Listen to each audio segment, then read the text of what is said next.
Hello. Today is April 9th, 2011. We're meeting today with Mr. William Horne at his home in Loveland, Colorado. My name is Brad Hoops. I'm the interviewer for the Northern Colorado Veterans History Project. Welcome, Bill, and thanks for sitting down today to tell your story. Yes, sir. Let's start out, if we could. Tell us a little bit about yourself, your date of birth, where you're born, a little bit about your family. Well, I was born May the 27th, 1933 in Richmond, Indiana, which is east central part of the state. And raised there, went to school there, and worked there before I went into the service. I worked in the factories, just menial jobs. Yeah. Do you have any brothers and sisters? Yeah, I had one half brother. He's deceased now. Uh-huh. But had one half brother. No, I take that back. I got three half brothers and one half sister. Okay. And how did you fit in order there? Well, actually, the two half brothers and sisters lived in another part of the state. Oh, okay. And I was with my younger brother. Okay. It was kind of a family type thing. Yeah, sure, fair enough. Yeah. So you went through the school system there in Richmond, and then graduated, and No, I didn't graduate. No? That's the big mistake that I made. is that right? Yeah. I didn't. I went to the 10th grade and I decided that I knew more than the school, and I quit and I went to work, and then I enlisted in the military. What Mistake. What prompted you to enlist in the military? Well, I always listened to my stepdad talk about the armored cavalry, the military, and I thought, that sounds like it'd be interesting, exciting. So I thought, that's what I'd like to do. And I wanted to join the Army and be in the tank corps. And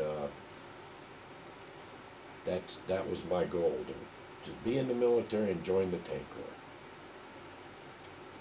Now, before we started this interview, you were talking about the story of how you enlisted. Can you a very funny story? Can you tell that story of how you went about doing that? Well, I tried to enlist at 16, and I kind of fudged on my birth certificate, and they caught it, and they sent me back home. I said, come back the next year. And I did. I come back the next year, and they took me. But now, the next year you would have been 17, so you had to get your folks to sign papers? Yeah, my mother did sign the authorization or permit to let me go, and but I had to have signature, because at 17 you couldn't. Right. So she signed, and I went. So then how long, roughly thereafter, after you enlisted, did you ship off to boot camp? Well, they sent me to Fort Riley, Kansas, about the 1st of June, and I took basic training at Fort Riley. That was 16 weeks, and in that 16 weeks, it was just normal basic training. But thinking back on it now, we didn't have the training that I think we should have had. We had no hand grenade training, never even touched one. We never got to fire the machine gun. We never got to fire any of the weapons other than our M1, our personal M1 rifle. And all we ever learned was book learning. Somebody demonstrating what this was about, what that was about. So I don't think we had the training that we should have had. But we went on. How was that transition for you going from civilian life into military life? Was that much of a transition for you? Yeah, it was, because after I got to Fort Riley, Kansas, and started to get into the training, I thought, this really isn't for me. Oh, really? No. Because of the discipline, you're regulated to do it, this and this and this at a certain time. They told you when to get up, when to go to bed, and I didn't like that.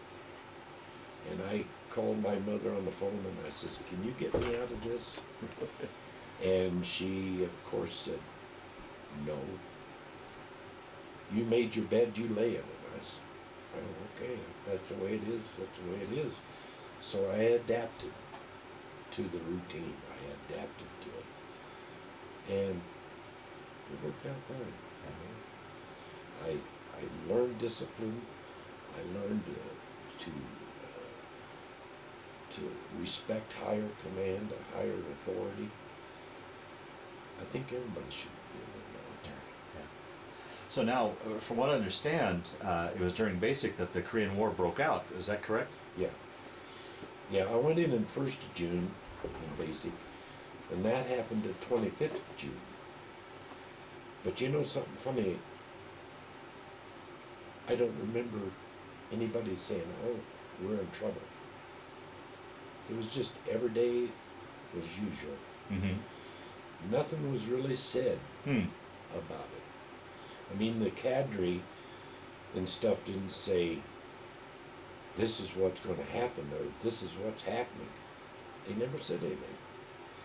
And so I didn't really know anything about it until I was aboard ship, ready to go in to as a replacement.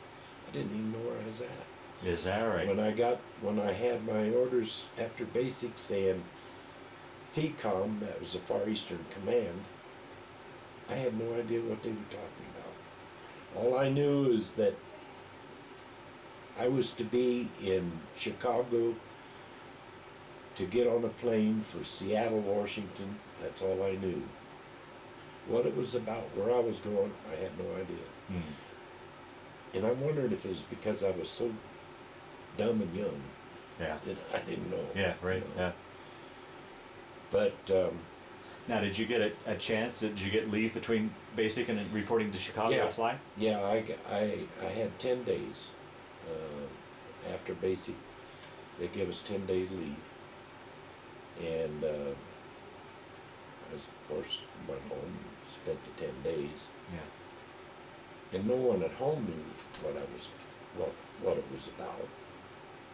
I never heard anybody mention it. Like, you know, hey, did you know Korea was going up? Nobody ever mentioned it. Huh.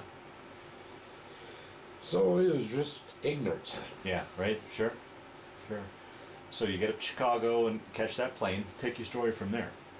So when I got on the plane in Chicago, they were all military, or people that were going to Seattle, Fort Lewis, Washington. Was it Fort Lewis? No, it was Seattle. I'm not sure whether Fort Lewis was in Seattle or not. But we landed in Seattle. We was there, maybe 3 or 4 days or a week. Rained every damn day. We took our duffel bags and stuff that we took to Seattle, and they said, throw it in a pile or send it home. I sent it all home. My brother, my half brother, he brought all the shirts and stuff. And then we got on a plane in Seattle, had breakfast in Anchorage. Then we left Anchorage, refueled and left Anchorage, and went to a little island in the Aleutians. It was Shimmy, I think is the name of the island. Just a small thing. In fact, you sat down and stopped at the other end. And we had a meal there. And then we refueled and left there and went to Tokyo. I landed in Tokyo and I went to Camp Drake in Tokyo. Camp Drake was the first cav. the old first camp. And we was in Camp Drake for, seemed like 2 or 3 days, and got some more equipment, and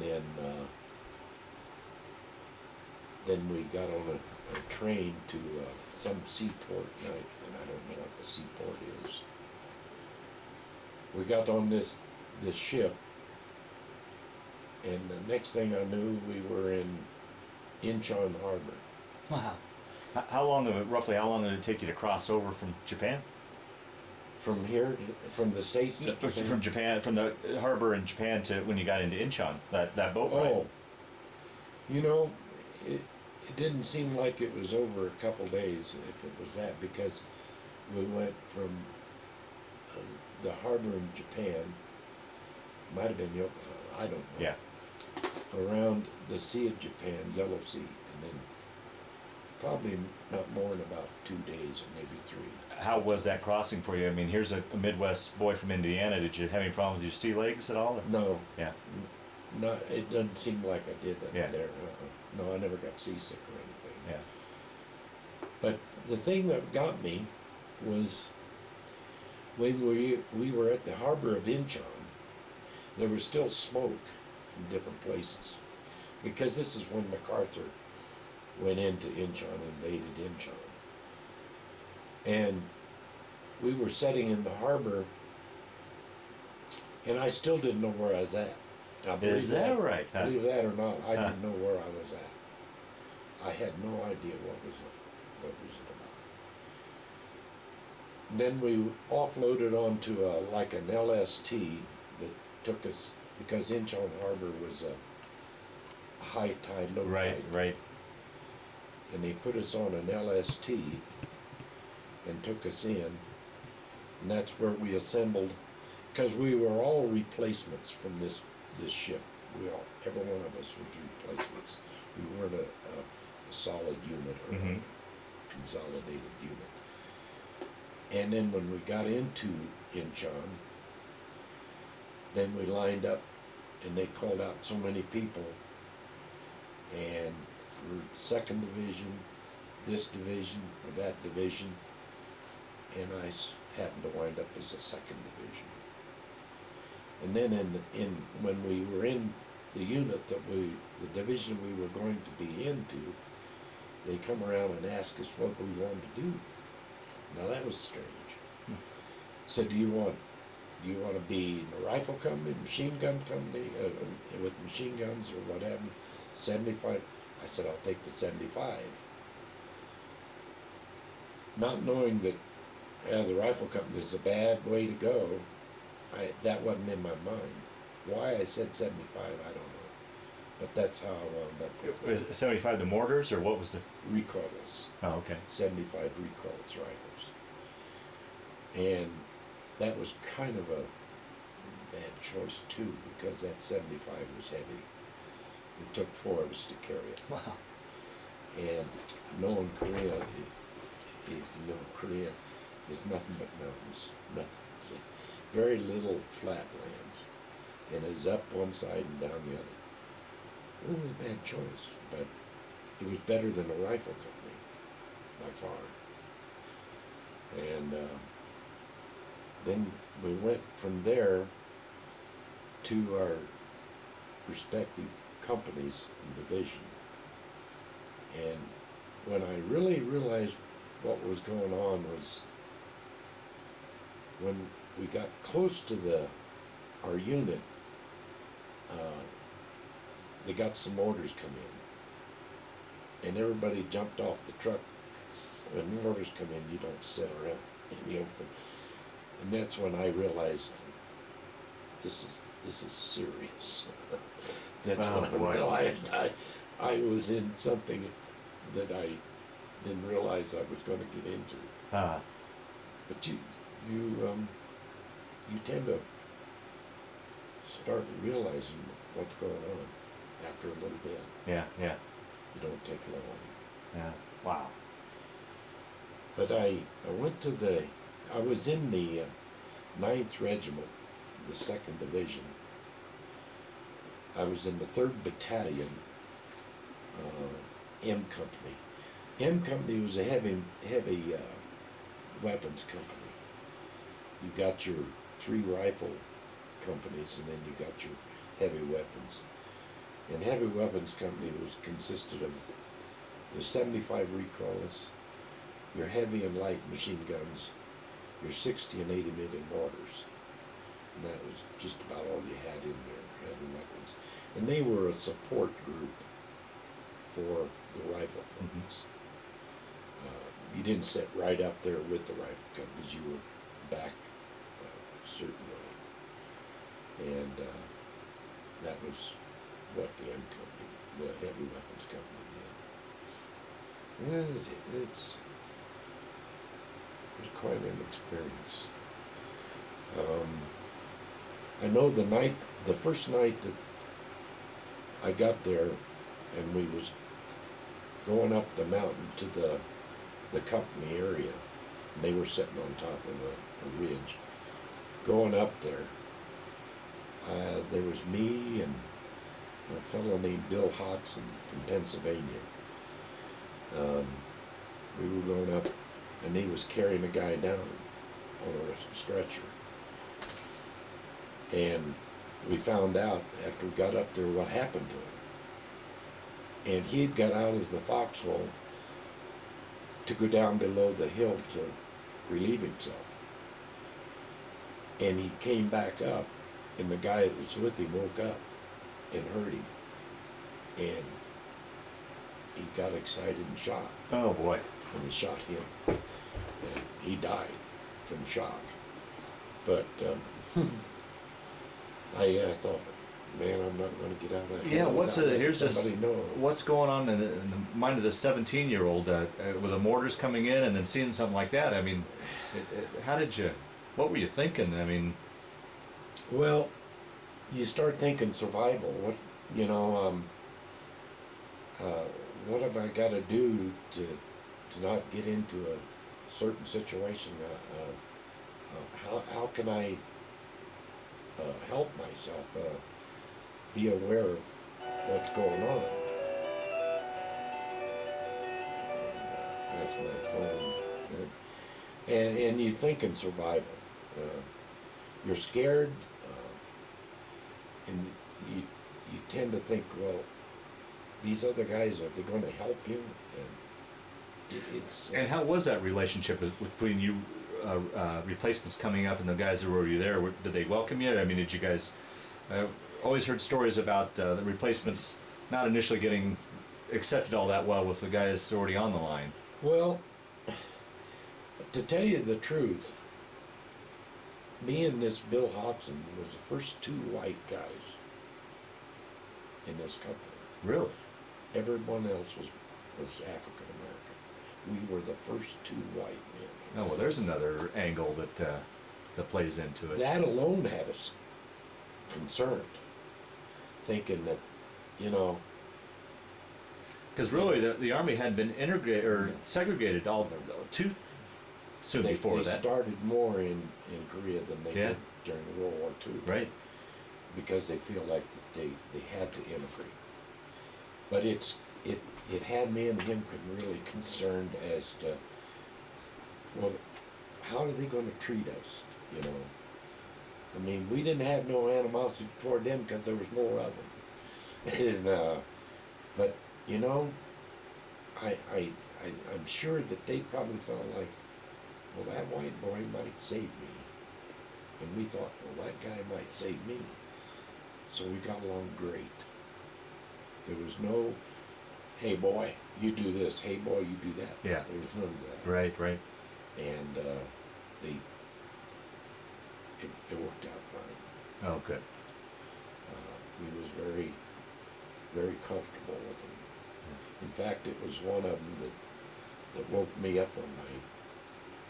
If he hadn't woke me up, I still might be laying there. And he was a black guy. His name was Foster. And we were all sacked out except for the guards and stuff. And this is when the first Chinese come in and hit us. And he woke me up.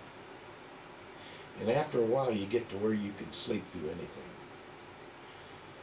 And I woke up and all I could see above me was red tracers. And that's all you need to know. They ripped out of the bag, and then he was gone. But it was a black man that woke me up. Now, what time of year roughly did you land in Korea? It was in October.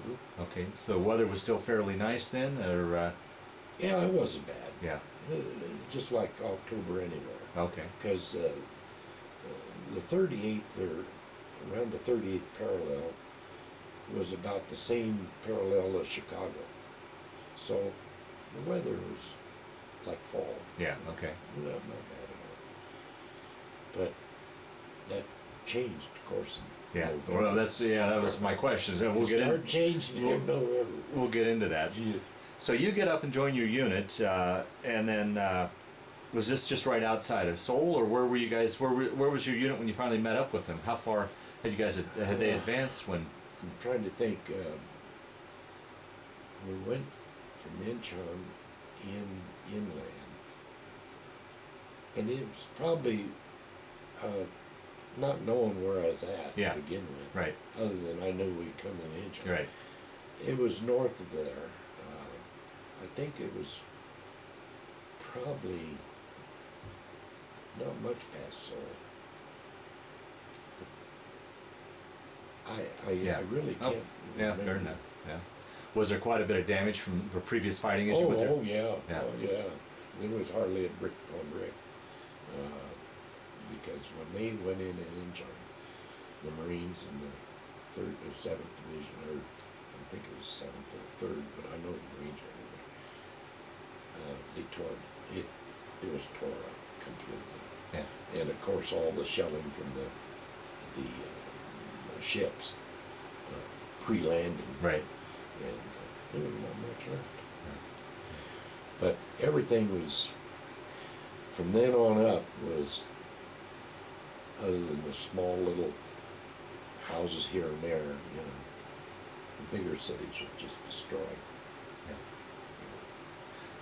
So you guys, you meet up with your unit, and the front line starts moving north. Then I take it. A fast march north. We went pretty fast.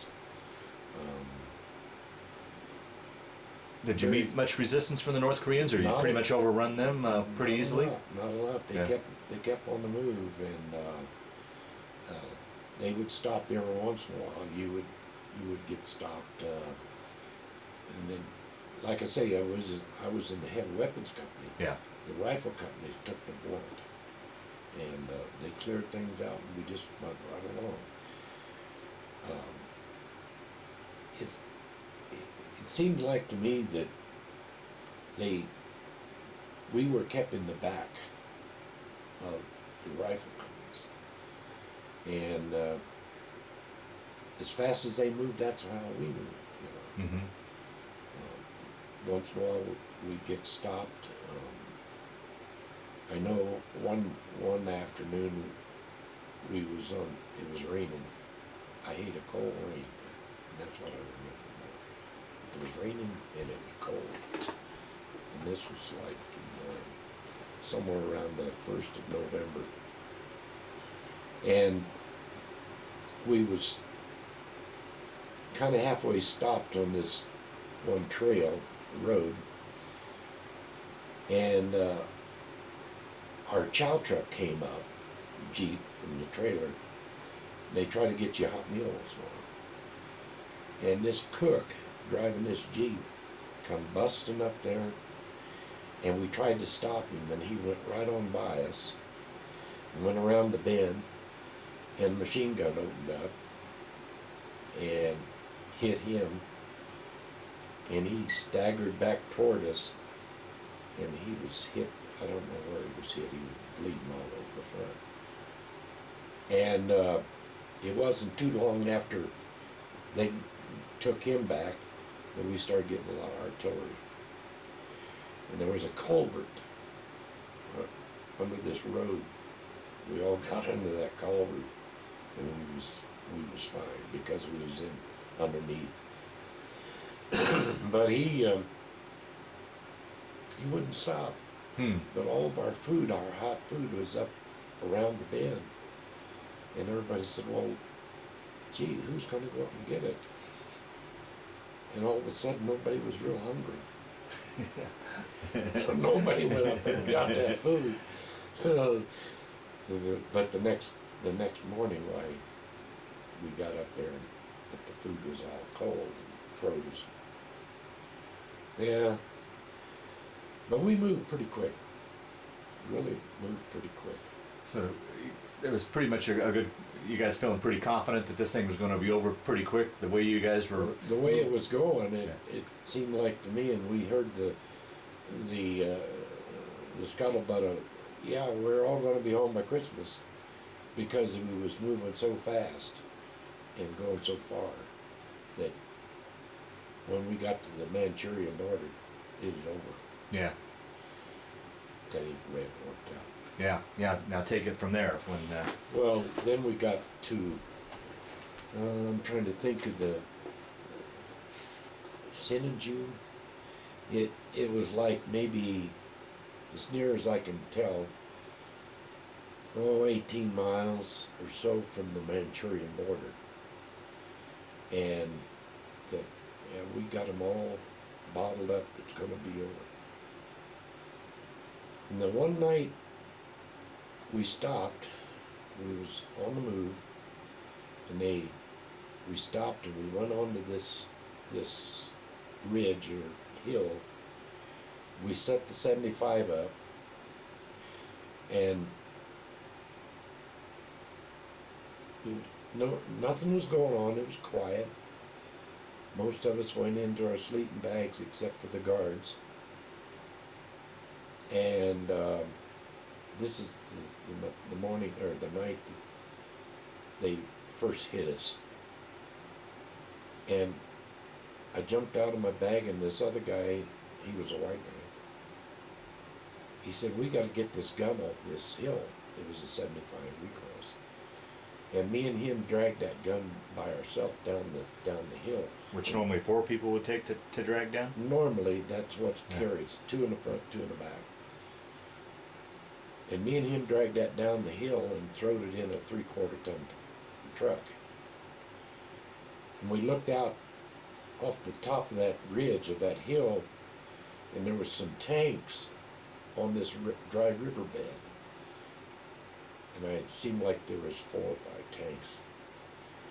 But we could see these swarms of figures going into these tanks. And I'm assuming they were Chinese. No, jeez. Just swarms of them. And there was no one else around except me and this guy carrying this gun. And they said, well, we got to get out of here. Everybody else was gone except for me and him. So he drove the truck and I got in the back. And we started down the road. And before we got to the crossing of the riverbed there, we had a truckload of guys that was laying in the truck. We went across the river and on, because you say, which way? You go south. What was we going to do? I mean, there was just me and him at the beginning. I mean, we didn't stay around and say, well, let's see, let's get into this. You know? Yeah. So we went on south, and we came to an artillery outfit, and we got something to eat at that artillery outfit. And the rest of our company, nobody knows where they were. We don't know where they were. It's just like they disappeared, except for me and him. Even the black guy that woke me up, I never saw him again. That was the guy that was the night that he. Okay. He woke me up, and I never saw that guy again. Really? His name was Foster. Never saw him again. But that was when they first hit us in late November, and we just kept pushing us back. From then on back. No more forward, it was all backward. And we was so disorientated and disbanded. There was no organization at all, and yeah, crazy. How soon after that did you finally link up with the rest of your company then? Or? Oh, it didn't seem like it was all that long. A couple days of moving, and then they have as you go down the road, you'll see a sign that says 2nd Division, 9th Regiment, 23rd Regiment, a sign off the side of the road where as you come out of there and get out, there's places to reorganize. And I know this one kid that was on the truck with me as we was going down the road, we seen this sign, said 2nd Division,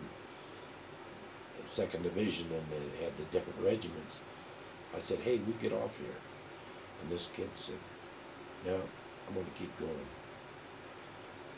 And I told him, I said, we got to get out of here. He decided to get off. We got off, went to our outfit, and what was left of it, re-equipped a little bit. We lost everything. We lost the all of our sleeping bags and everything. Yeah. But we halfway organized again, and then we're still on the move back. But we didn't, weapon-wise, we didn't have that much. We lost that 75 that we throwed in that pickup, or that truck. What happened to it, I don't know. But then we said, well, what kind of equipment we got? All we had was some light machine guns. No heavies, just 30 caliber air cooled. And that's pretty near about all we had as far as equipment. And so then when we kept going back and back and back, that's when we run into the ambush. Oh, jeez. Coonery, what they called the gauntlet. Right. The ambush, and there was a small village in front, and the gauntlet was like 6 or 7 miles of mountain defile. It was a single road that went through the mountains, and we had to go through this village first. And our company, all we had was, like I said, the air-cooled 30s. So everybody was either an ammo bearer or they had the machine gun, and I was an ammo bearer. And our company was on the east side of the road, and there was some other companies on the west side. We started through this. Now, you guys are marching at this time, or are you on trucks, or? Well, there was trucks of equipment and stuff, but there was not enough trucks to take care of everybody. Yeah, yeah. And our company commander, his name was Carter. He was a captain, a black captain. He was a good captain. He looked out for us. We went up on this ridge going toward this village, and there was a P-51 Mustang was strafing that village before we got there. And we started getting a lot of fire from the village, and everybody started hitting the ground. And I hit the ground. I had 2 boxes of 30 caliber ammo. I put it up in front of my head, laying there. And I heard somebody say that, I think he's dead. And he's not breathing. And it was our captain was killed. Oh, boy. Just about Oh, I would say I was on the top of the ridge, and there was a little gully on the other side. Probably maybe 20 yards. And what he'd been doing, he'd been trying to get people up to walk, get out. And Yeah, go keep moving. ahead, Yeah. get moving. And it's natural instinct that when you start getting fire like that, you don't get up and walk around. Yeah, yeah. But he did. He was that kind of guy. He had a lot of guts. And he got killed. And we finally, I think that P-51 is what broke the village. And we got up to the end of that ridge, and me and another guy was standing there watching this P-51 still strafing, and I turned around to say something to the guy that was with me, and I don't even know what his name was. I said, turned around to say something to him, and he was gone. I happened to look down, and he was laying on the ground, and he'd been hit. And I couldn't see any blood on his shoulder and his front, but his hand was just full of blood, and he'd been hit in the wrist. And I got him up off the ground and got him back to a medic behind us. And that was the last I seen of him. And I went on, and a friend of mine had caught 3 Chinese and disarmed them and caught them, captured them. And we was right next to the road where the trucks and stuff were going through the ambush. And he said, what am I going to do with these guys? And I think in unison everybody said, well, you're not going to get them on them trucks. Yeah. And one guy said, well, if you turn them loose, who knows what they're going to do. Right, sure. And the guy took and shot him, killed all 3 of them. Wow. But he was never the same after that. I saw him a few months after that. He was in another company, but we were together. And he was the type of guy that was always singing, making jokes, and always jolly. And after he'd done that, he was never the same after that. Mm. He just, like he was in a shell. And I often thought, what would I have done? Yeah, right, right. I'm glad that he caught him instead of me. Yeah. But I would. Yeah, you didn't have a whole lot of choices. I mean, you just. Yeah, it was either turn him loose or try to get him on a truck, and that was no option. Right, right. So he shot him. And then we got into the ambush, the gauntlet. I got on a tongue of a truck pulling the trailer, and I got on that and we started through the gauntlet, and they'd hit the first vehicle way up in there someplace, and then the convoy'd stop, and they'd either shove it off or whatever, and then they'd move a little more, and then it'd stop, and move a little more, and then it'd stop. And I got so tired, I got so scared of sitting there on that tongue of that truck. I thought, my gosh, you're sitting right out here in the open. So I said, I got off the truck. I got off the tongue of the truck and run down the road beside the trucks, and there was this black guy laying in the middle of the road. He was dead. I jumped over him and went beside another trailer had stopped, and they was firing from both sides. Well, on the side that I was on, beside this trailer, there was like a gully, it was an open space in a gully. And I got beside this trailer, and I seen some of them running on the hills, And I opened up on one of them with my automatic, with the carbine. I opened up on him, and he went down. And then I got down beside this trailer, and you talk about praying.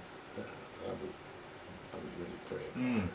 And I thought, oh man, we're never going to get out of here. But I seen guys walking, going down into this gully, right to my left and back. They was filing down into this gully. I thought, what's happening to these guys when they're getting down in there? There was no way to tell. And I thought, man, they could be getting down there and they'd knocking them out. And I got to praying and praying and praying, and something, and I'm not ashamed to say it, I prayed hard. Something told me that it's okay, go down in there.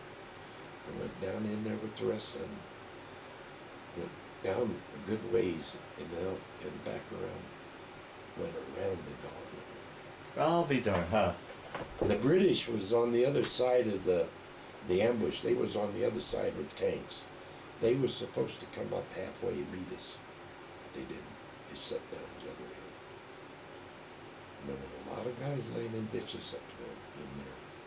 I don't know how they ever got out. And if I understand right, the weather was too bad to get air support in. Is that right? You didn't have... No, Yeah. the P-51s was... Oh, were they? They was strafing them. Oh, okay. Them ridges, and they strafed that village. And that's the only plane I saw was the P-51. They used the P-51, they used the propeller plane because they could go slower Mm-hmm. and get lower to the ground than a jet like they could do. That P-51 was doing its job. But there was so many in there, and I can't remember what they said. There was like 1 or 2 divisions in this 8-mile ambush. And I just thank God I didn't have to go all the way through it. Yeah. Or try to go through it, because a lot of them didn't make it. Wow. Wow. I got out because of that, them going down there. For some reason or other, the Chinese didn't have anybody beyond that default. I don't know. But I got out that way. And the only thing I had left was my carbine, and that was it. I had one of these World War II overcoats, wool overcoats that went from almost to your ankles. It's a big thing, but it was warm. And that's the only thing of course, my shoe packs and all that. But that was all I had. Wow. But we got out, we got around, got to the back side of it, and then they was still going south. Nobody was sticking around. They was all going south, kept going south. Wound up in Busan, or in Seoul again, re-equipped in Seoul. We had hardly nobody left. From your company and such? Oh, boy. We lost, I think they claimed we lost 2/3. Is that right? All the equipment, 2/3 of the personnel.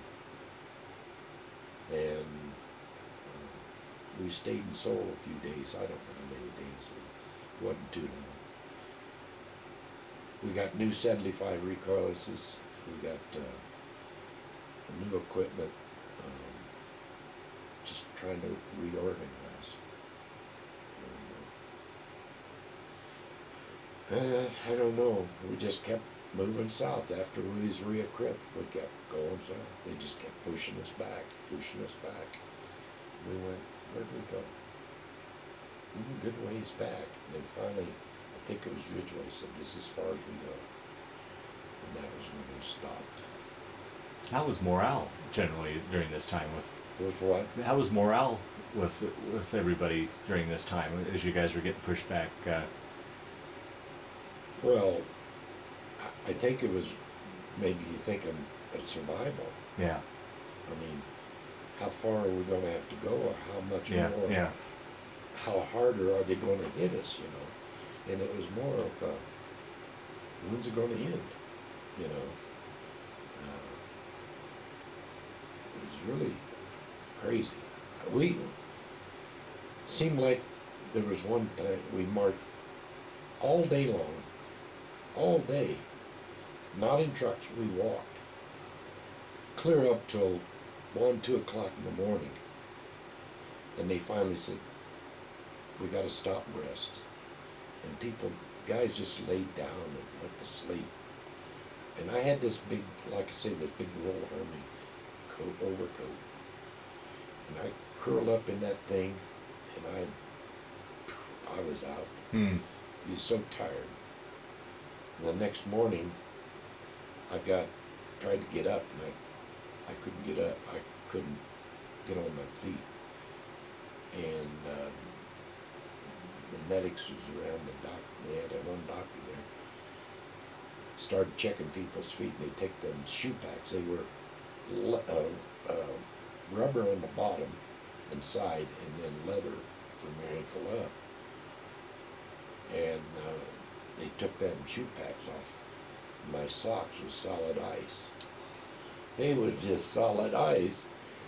And that doctor, he started telling the medics to get some lukewarm water, body temperature water, to soak the feet in, to get them socks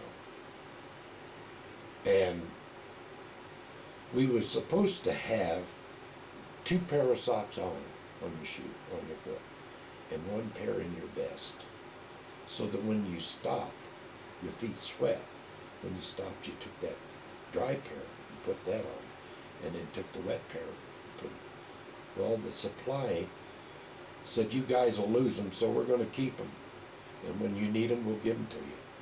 Well, when we stopped at 2 o'clock in the morning, that supply truck that went on down the road another mile or 2. And we were so tired that we didn't even think about it. We just went to sleep. And if I'd have had them, would I have put them on? I don't know. Yeah. Because I was so beat. Don't know. But neither here nor there. We froze. Well, let me ask you this. You're not obviously not sleeping and getting enough sleep. You probably weren't eating properly. You're out in the elements. Any one of those by themselves, hygiene probably wasn't very good. Any one of those alone could take a man down, but on top of that, they're all combined under the umbrella of the stress of war. How do you think you functioned during that time? How did you get through that, do you think? Survival. What else you going to do? Yeah. I mean, you can't say, well, I give up. I'm going to go home. It's survival. You do what you got to do to survive. Yeah. Cold, hot, no food, plenty of food, it doesn't matter. It's just you survive. We generally carried about 3 days rations, sea rations, and that was an emergency ration that by the time you got to that and got it was consumed, you generally got more food. Well, there was times that we didn't get the food. And so you ate what you could find. And we had a guy that they caught a pig, a small pig. And they always told you, don't eat their food. You know how they grow and what they feed them? Don't eat it.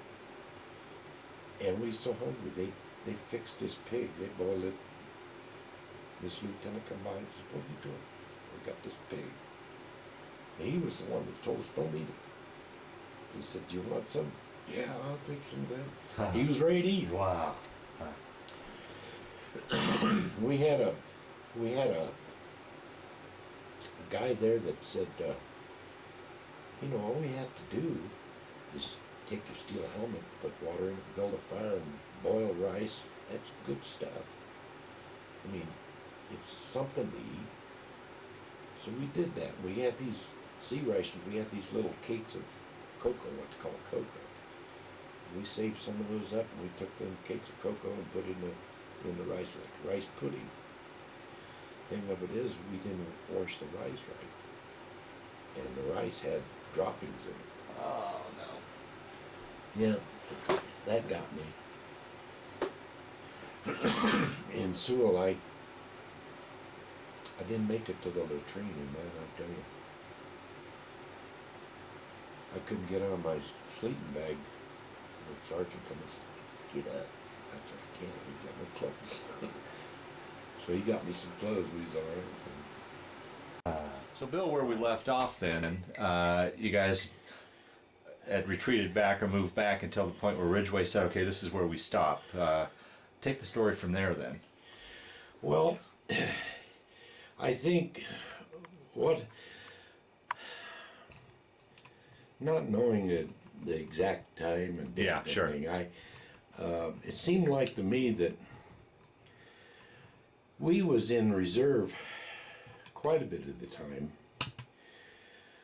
I think mainly because our outfit had been so destroyed or lost so much that we didn't have the strength, the company strength, to contribute a lot. Yeah.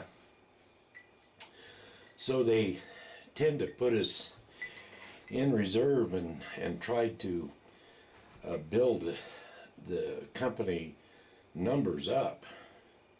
So they didn't shove us too beyond that. And so we escaped quite a bit of that. So the worst of what you experienced was behind you at this point, pretty much? That was it, yeah. For one reason or another, they just didn't push us back up there. Yeah. And I'm thinking about it. I'm thinking is because we lost so many troops that our effectiveness wasn't very good. Yeah. And then you get new replacements a time or two. Every so often you get new replacements, but there again, they knew nothing. They was just green. Yeah, how was that now? Now the shoe's on the other foot. Now you've got replacements coming to you. Yeah. And at one point you were the replacement. Yeah. There again, you don't. I just don't remember. I just wasn't close to them, or didn't say, "Oh, give me your address at home." Right. Give me your. Just really wasn't there. Right. I don't know. I've always heard that you never wanted to get too close to a replacement because they didn't really know, and oftentimes would get killed or injured. Yeah. And you just didn't want to get close to them. And we just, it was just kind of, you do your job and forget it. You know? Yeah. That's pretty near the way it was. Yeah. And I there's lots of times I thought of some of the guys that this Bill Hodson that went into that company with me when we first got there. He was hit prior to this ambush with the burp gun by burp gun, and the burp gun, if you got hit once, you generally got hit twice. Yeah, right. Because it was so fast, so rapid. And he was hit in the shoulder and grazed his muscle, and he went to the hospital ship, and he came back, and we was in a schoolhouse. After he came back from the hospital ship, we was in a schoolhouse and in a reserve position, and they're always, I don't care whether you just got out of a battle or not, you're going to train. You know, if you're in reserve, you got nothing else to do, let's train. And they was they was still training, and he borrowed my carbine to close order drill and train.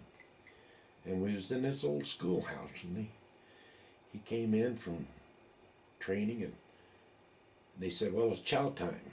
And he was cleaning my carbine after he used it. Now, I never had any ammo in that carbine. And I told Bill, I said, let's go to chow. And he said, okay. And he got up, and he had the stock off the carbine. And he got up to lay the carbine down, and it went off. And it went through the ankle, right through his ankle. And he jumped up and hopped all the way around that room, holding his ankle. And I think to this day he done it himself. Oh, is that right? I'll be darned. Because after he got back from the hospital ship, he got a letter from his wife that she had lost a baby. And he had been shot up, and I just got too much for him. Yeah, right, right. And he knew he was going to go back up, and he said, Yeah, "No, I'm not going." yeah, Then he come around and says, "Well, what happened? What happened?" I said, "Oh, the man had the stock off and was cleaning, and it went off." I wasn't going to say, "Yeah, I think he did." yeah, right, sure. But it's just stuff like that, you know. I can't blame the guy Yeah. because I don't know what I would have done, you know. But he got the best of him. Yeah. Well, we never did really finish up when you talked about those frozen feet of yours. How were you doing physically this time? Did your feet recover, or what? Well, there was, I'm trying to think, it seemed like there was maybe a dozen of us that was that away. And the company commander and or whoever was in charge at the time said there's no way that we can take you back to a aid station, take you further back to an aid station to recover.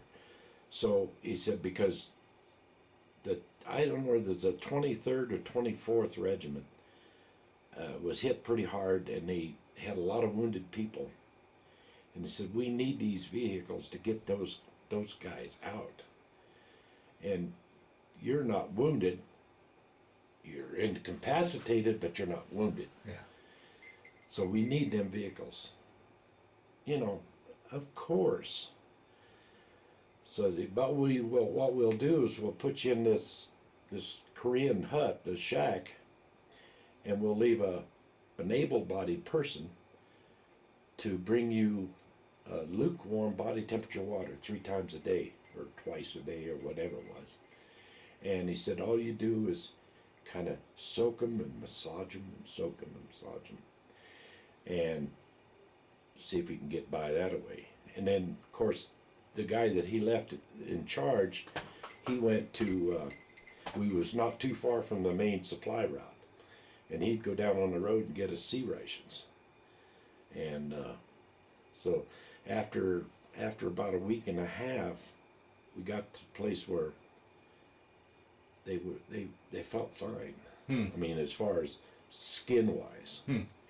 And it wasn't like frostbite where they turn black or anything like that. It was just like encased in ice, you know. And it does something to your just skin, you know.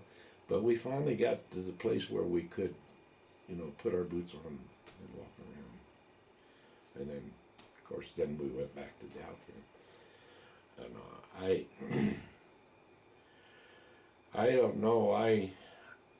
They always had a tingly feeling, you know, just like your arm go to sleep. Yeah. And kind of a funny feeling, but nothing to say, oh, I can't make it. You know, you do it, you know.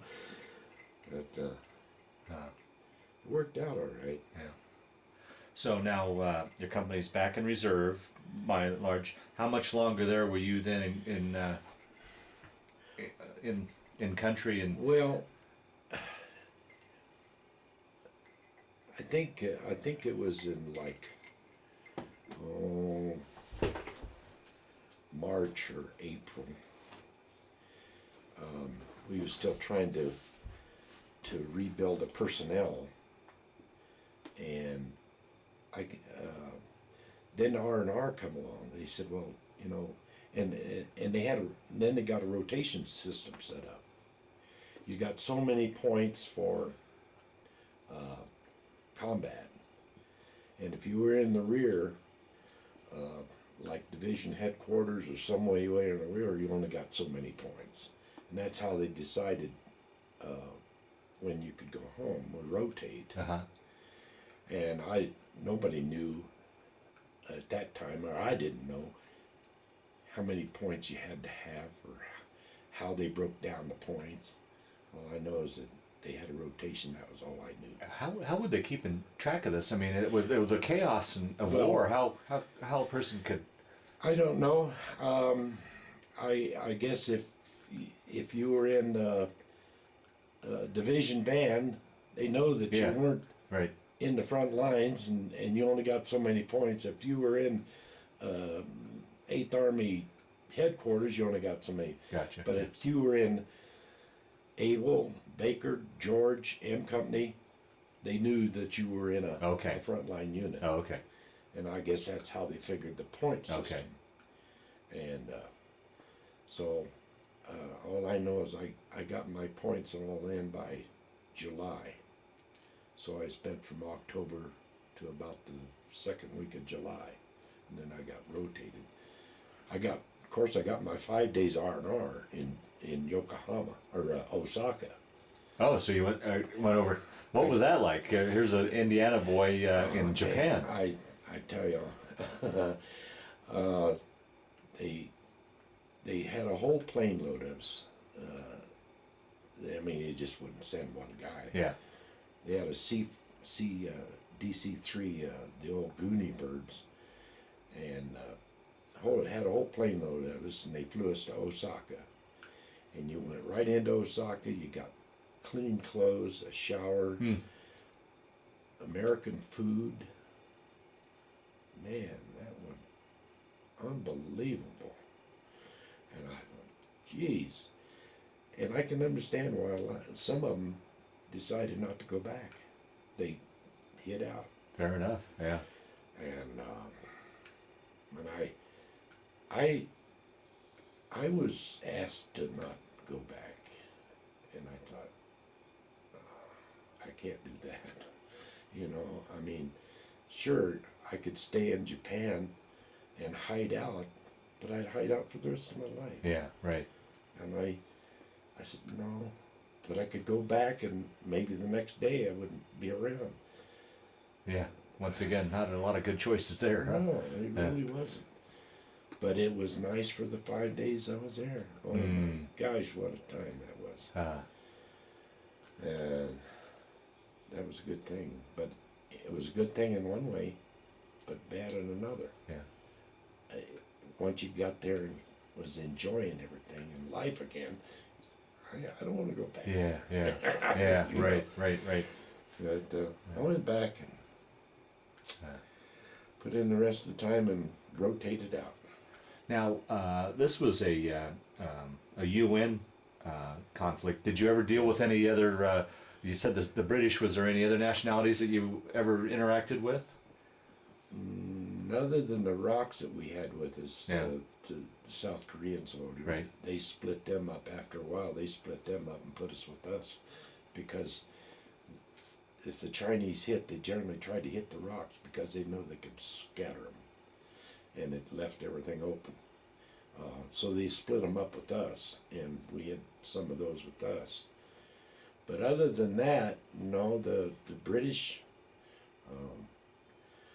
got around them and them tanks on the other side of the roadblock. Other than that, no. Yeah. I didn't. Did you have, as you were moving around the country, did you ever have much interaction with the local civilians at all? Yeah, we used them for carrying our ammo sometimes, backpack. Put them on them old A-frames and trudge them right up them mountains. I don't know how them guys done it. Some of them guys looked like they was 80 years old. They could carry 200 pounds on their back and go right up that mountain. I don't know how they ever done it. Yeah. But we used them a lot as carrying our C rations or extra ammo and stuff like that. Sometimes they used them for litter. A lot of times they used them for litter bearers. And I remember one time we was going up this mountain, and we got a bunch of them to carry our stuff for us.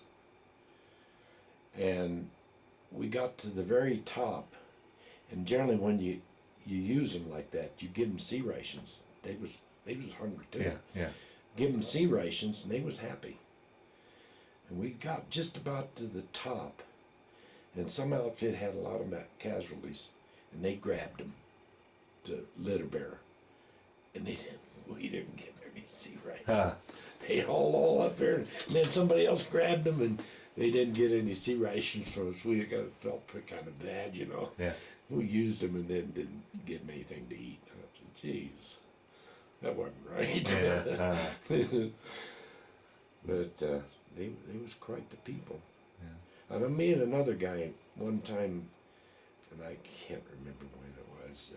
We were up in the hills there, and we run onto this house, this little shack like, and you never know what you're going to find. And we was going along, and we seen this house, and we went into this house, and we heard some noise. And we thought, oh man, we could be in trouble. But there was two little kids laying in this one room. They looked like they was half starved to death. They were so weak that they couldn't hardly move. And me and this other guy, and I don't know what his name was, we put some C rations, opened the C ration cans and put it in that room and then left. So the next day we decided to go up and see if they was eating. And we went up there, and they hadn't touched it. Hadn't touched the thing. And they was just very weak. So he got one, he picked up one, and I picked up the other one, and we took them out of there and went down the mountain, and we run into a Korean aid station, and we dropped them off there because they were their people. Yeah. And they took them in, and the next day we thought, well, we'll go back and see how they're doing.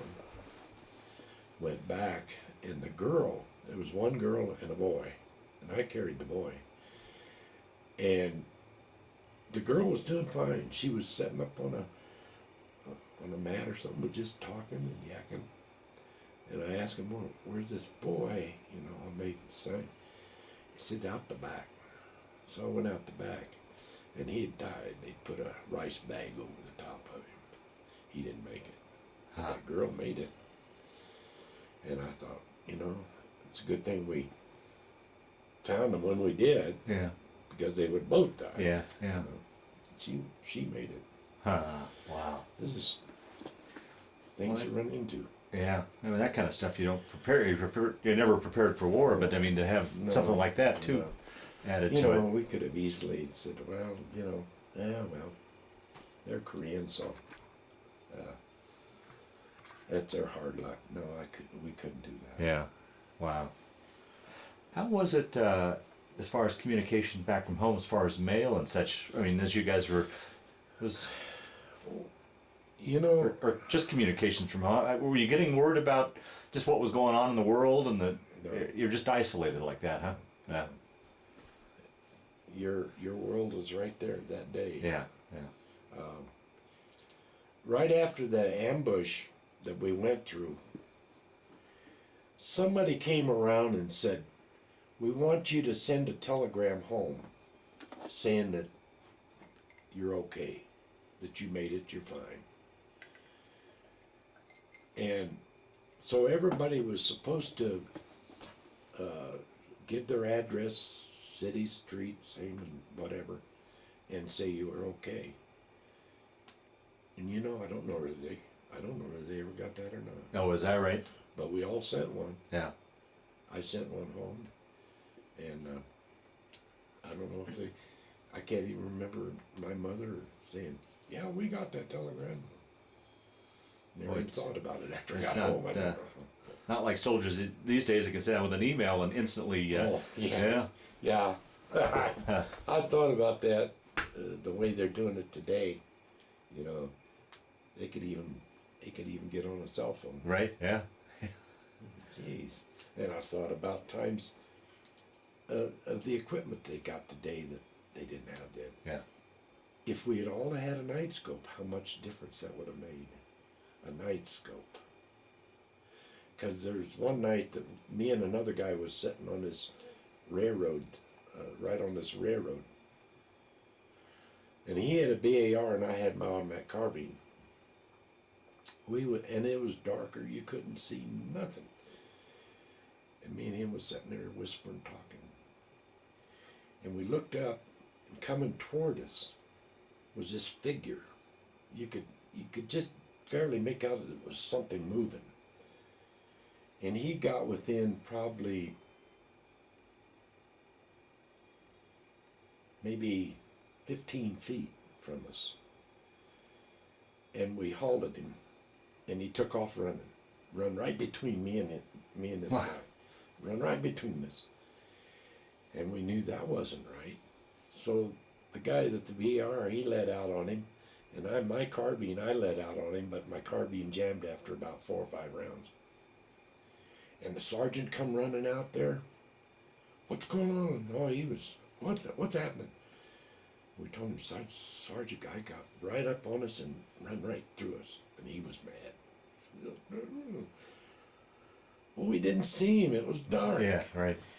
And he said, big, but we told him, I think we got him though. Because he hadn't gone too far beyond us, we let out on him. So I think we got him. Well, I hope so. The next morning, daybreak, we got artillery. It come in on us. Artillery come in on us, man. You didn't get that guy.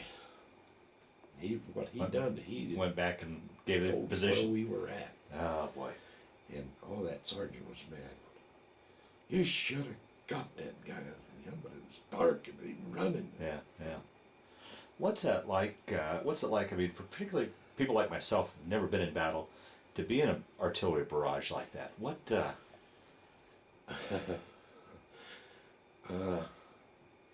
You try to crawl under your helmet. You try to get underneath something you get. If you don't have a foxhole, you just lay flat. Mm. Some of these shells that we got that morning were concussion. They weren't. Some of them were fragmentation, but some of them were concussion, and the concussion will make your eyes bleed if they could get close enough. That morning we found half of a shell, looked like half of a shell, and that was concussion shell. But the thing that worried me most of anything, as far as artillery, it was the airburst. That I'm worried about. I never had anything come close to us. But airburst is mean, nasty. Goes off like maybe 15 feet in the air or 20 feet and just spreads out with shrapnel all over, you know. And or phosphorus is bad stuff too. But airburst is the worst. And I don't recall of us ever getting, I've seen the airburst, but nothing close to us. You could see what it does. Yeah. It goes off and then you could see the shrapnel hit all over the place. And I always thought, man, oh man, I'd hate to be underneath that, you know. We never had that. But you worried about it. Yeah. Oh, jeez. So you finally got to the point now where you've built up enough points and ready to head home. Did you take a ship back out, or did you fly home, or take your story from there? Well, they come around. I remember the first time they come around and says, hey, the truck's going to be here at a certain time and you're being rotated. Hey, great. I picked up everything and I turned it into supply. And then they come around a little bit later before the truck was supposed to have been there. Said, oh, there's a reserve. There was a National Guard or a reserve that's supposed to be discharged. So he's taking your place. Oh, jeez. And I said, oh my God. I grabbed up my stuff back out of supply. And about, I don't know, 3 or 4 days later, a week later, they come back around and says, hey, truck's going to be at a certain time you're going. I said, yeah. I didn't even jump up and do anything. I said, yeah. And then he came back around a little bit later, a couple hours later, and said, if you're not ready to go, it's going without you. And I thought, man, this must be it. And I throwed everything into supply, and sure enough, I got on at that time. Oh boy. Yeah, and I never looked back. Of course, the guy that pitched his half of the tent with me, each had half of it. The pitched to half of the tent with me, I can't even think of his name, but anyway, he was a white guy. Several months after I got back into the States, I ran into a guy that was in the company, and I asked him about him, and he said he was killed in Heartbreak Ridge. I left before Heartbreak, Yeah. thank God. And he was killed, and Heartbreak was nasty, I guess. Oh boy. Yeah. But you know, a lot of them I just don't know their names. Yeah. I don't know. Yeah. Of course, that's many years ago, and it's hard Sure. to remember. Some of them I do. Foster, Bill Hudson, Walker. There's a few. Yeah. Yeah. So did you go back the same route you did? Did you go out of Inchon or Seoul, or how'd you get back? No. I'm trying to think. You know, I'm trying to. Things don't. I just can't remember. Yeah. Well, fair enough. That's. I know that we got back to Japan. How we left Korea, you know, I don't remember. Is that right? Yeah. I don't. And how can you forget something like that? Yeah. Yeah. Well, I guess I don't know if you could answer this next question. I was going to ask is, do you remember at what point you finally said, I feel safe, I made it through this thing? I mean, Yeah, when I was in Japan. When you're in Japan, okay. Yeah. Yeah. We was there for a few days, and then we got on a train and went to some seaport, and then was transferred to a troop ship. Fly you over, send you back by slow boat. Yeah, right, yeah. And we was on the troop ship, and I can't even remember the name of that ship. Hayes, maybe, or can't quite remember. And the troop ship was loaded with returnees. Loaded. We went from this port in Japan to Okinawa. In Okinawa, we picked up some civilian people, and officers and civilians. They had over half of that ship. The rest of us, I don't know how many thousands, hundreds of thousands. I don't know. Yeah. There was a bunch. Yeah. On the other part. Jeez. Nothing to do. No, nothing to read. No, nothing. And all the guys did was gamble, and eat and sleep. And I got sick on that ship. Oh, did you? Yeah. I got some of these cold storage eggs, powdered eggs, I guess. And I was I think on D deck, way down there. And I got sick, and I know I had to get to the top. Boy, I got to the top, and it was hot in July in Okinawa. Guys was laying all over the deck, just laying. And I said, I gotta go. And it was just like the Red Sea, man. I got to that rail and I let go, you know. And geez, I was never so sick in all my life. So that was more of a food poisoning. It wasn't so much seasickness, was it? Or? No, it wasn't sea. Yeah. No, it was from the eggs or something. Right. There. That was nasty. Oh boy. But we got then it took us. What did it take us? A week and a half, 2 weeks, a long time. Yeah.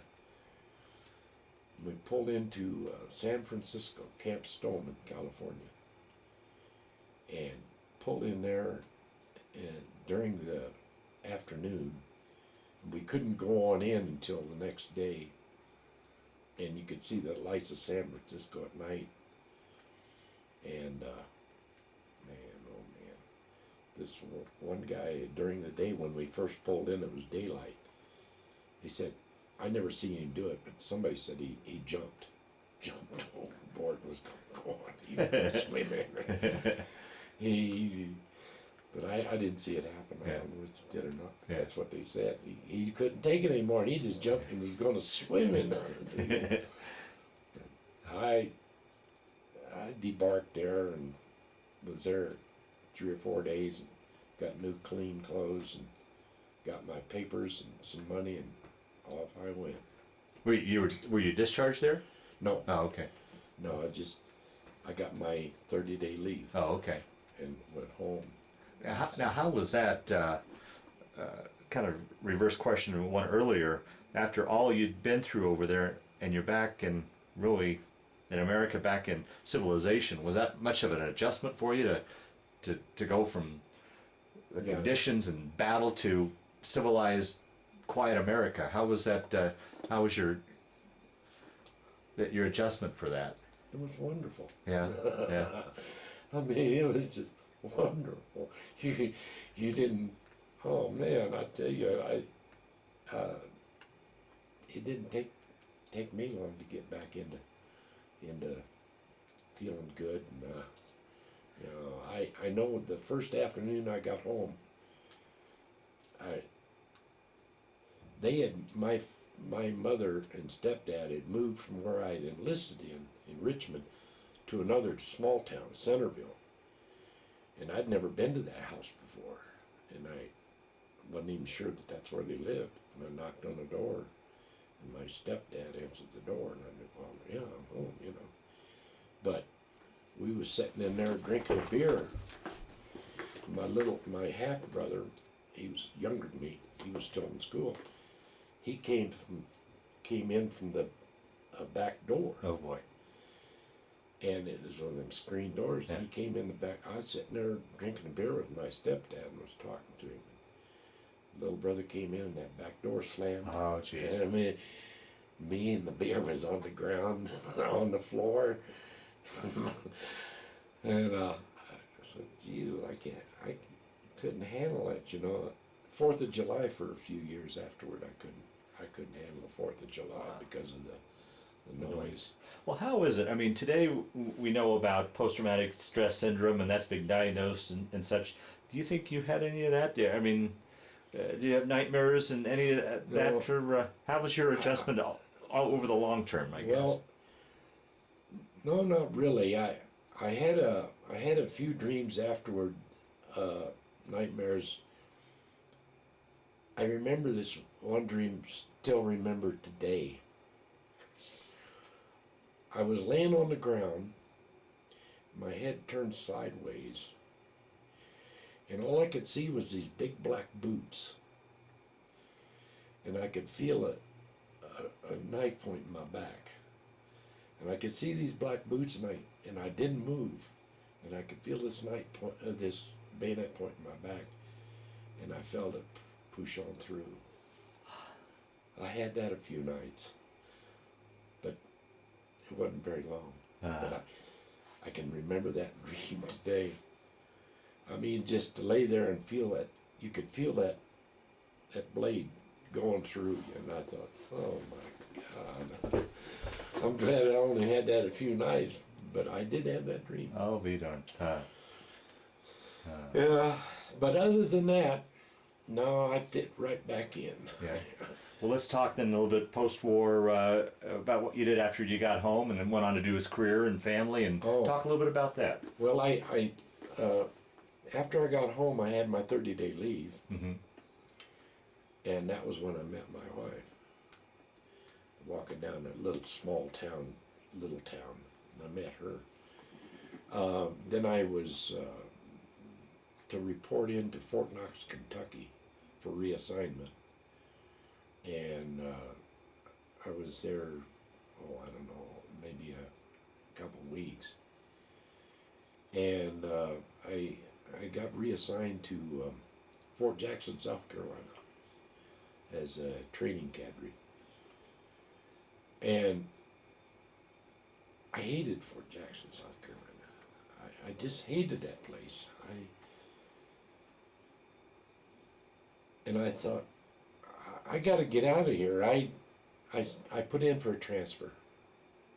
I said, I want out of Fort Jackson, South Carolina. And I said, there's no place worse than Fort Jackson, South Carolina. Well, they found a place. Camp Rooker, Alabama. That was worse yet. But we had got married in 52. And she came to Camp Rooker, Alabama with me for a few months. And I was short of money for one reason or another. Yeah. And she couldn't afford to stay there with me. But then I put in the rest of the time in Camp Rooker, Alabama. And that was it.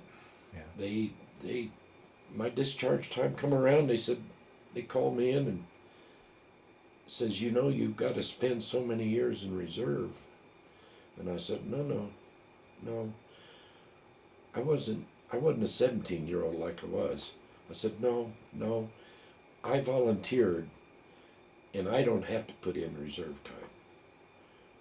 And he said, oh, okay. But he tried to get me to believe that I had to be in reserve, and I said, no, I ain't gonna be that. So when I left, I shook the dust off my feet and I left. You know, that was it. And I got back into the, like I say, I was married, and I got back into our hometown and put my nose to the grindstone. We had 4 kids all together. Mm. And been working ever since. Or not now. Yeah, right. For a long time. Right. So all in all. So 4 children, any grandchildren, great-grandchildren? Yeah, I got 6 grandchildren and 2, 4, 6 great-grandchildren. Wow. I'm pretty fortunate. Yeah. I think, would I do it again? If I had a choice, no, I wouldn't. Some of the veterans you talk to said, I would go do it again. I would do it. Not me, brother. Yeah. I mean, I love my country and I respect the division that I was in and the sacrifices that they made, but honestly, I couldn't say I'd do it again. I couldn't. Yeah. Now, through the years, did you ever keep in touch with any of the guys or go to any of the reunions, anything like that? No. I tried to find some of them. I tried to find this Bill Hodson. He was from Pennsylvania, and he was probably my closest buddy because we went in to the company together. And I tried to find. I just couldn't find him. I even had the 2nd Division the association I'm in, they looked around for different people, and I couldn't they couldn't find him either. You know, the thing that really got me, trying to find people when I got on the internet, the company, the 2nd Division page, they got a casualty list. And it tells everybody that was wounded, killed in action, missing, and so forth. And I run across the Captain Carter, the colored captain that was killed. And under his name, it gives where he was born, or where at least supposedly born, his age, the date of birth, and all this. And at the bottom, it tells what happened. Either they was wounded in action, missing, and they had him as missing in action. Oh, is that right? And I called the guy that's the head of the 2nd Division Alliance, and I told him, I says, I know where that guy's at. I said, you take me to that village, I could tell you where he was at. But when that happened, we never went back to that area again. Never got that far north again. So when we left there, we never got back. So anybody that was killed, left on the ground, was not picked up. Oh, wow. So I know where that man was. And why they had it. And they're still finding some remains of those that were MIA. They're still finding some of those. And I often thought about that. I know where that captain is. Wow. And if they could, his relatives got to say, wish they had him back. Yeah, yeah. At least have some closure. Right. Yeah. And I thought, well, if they ever wanted to find him, and North Korea, I guess, gave them permission to look different places, and I said I could find him. I know where Wow. he's at. I know exactly where that man's at. Oh boy. Wow. So, it's crazy. Yeah. It's strange. But I never did find anybody Yeah. that I knew. I would have liked to, and I wish now that I would have got names and addresses of some of the guys. You never thought about it. You think, Right. Man, how am I going to stay alive today? Yeah. Yeah. Crazy. Well, Bill, we'll start to wind down this interview.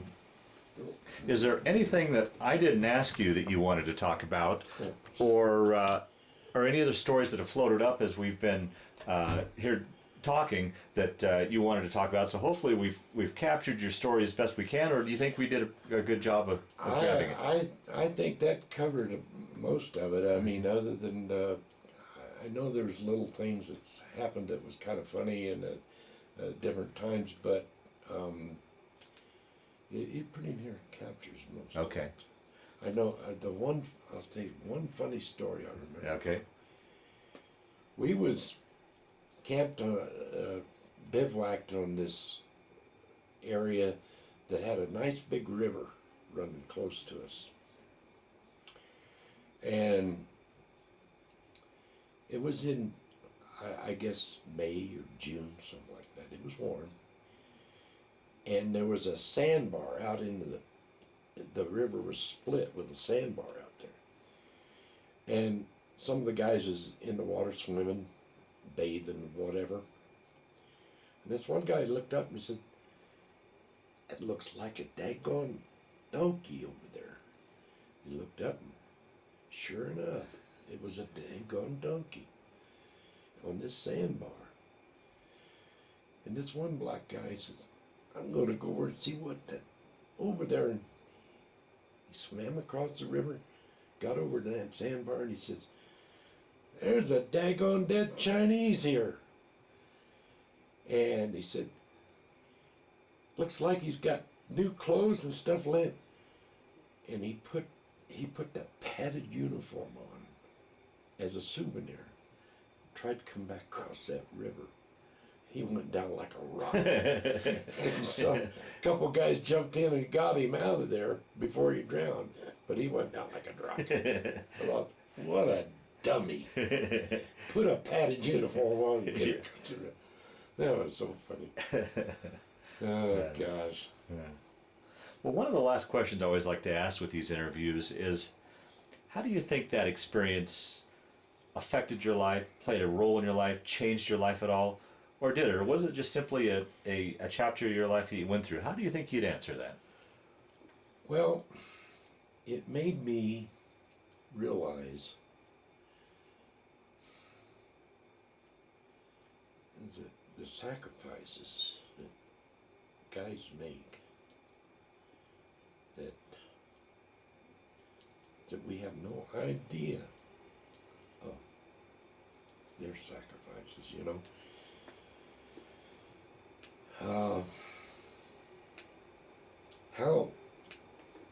how dedicated and honorable we can be for other people, other cultures, that we sacrifice so much. And you just hope that, gee, I hope they appreciate it. Yeah, yeah. Because a lot of those guys, kids 17, 18, 19 years old, just gave their life, It's amazing. Wow, wow. It made me appreciate made me appreciate this country, I'll tell you that. Is that right? Yeah. You betcha. Yeah. No Yeah. country in the world Wow. as good as this one. Wow. Well, Bill, I want to thank you for sitting down to tell your story today, but more importantly, I want to thank you for your service to our country. Well, I appreciate you saying so. Thank you.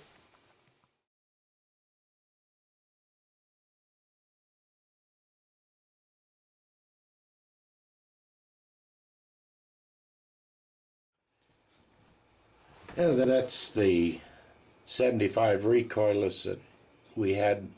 One of, I think we had 4, and that's the one that we had there.